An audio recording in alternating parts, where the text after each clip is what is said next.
Alright, welcome back to the channel. Today we're going to be trying out this C-Reader X431 for Toyota. We're going to be trying out that power window hack. See if all the windows goes down with the remote control or the smart key. I'm going to let this run so you can see how long it takes to boot up.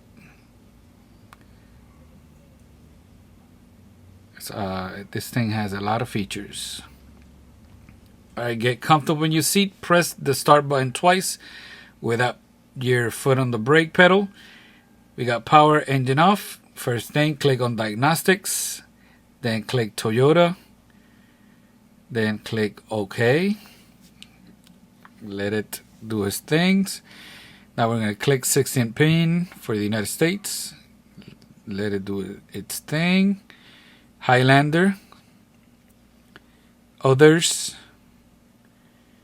and this is the date, 2008 August, 2010 March. I have a 2009, so I selected that one.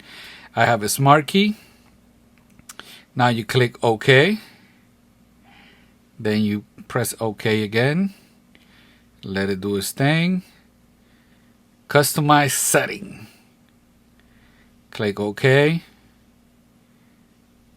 Let it work. Power window. Let it work. Power window down with transmit. Now you click on set. Select on. It takes you back. You can see that it's on now. Now when you go back to this window, you see door key power window up, door key power window down. That's with the physical key. You can control the same setting with this software. So all you can do now is exit, and we're gonna try out, see if it works. Alright, so get your remote. You press unlock button once, then press it again and hold it, and let's see if the windows calm down. And the answer is no.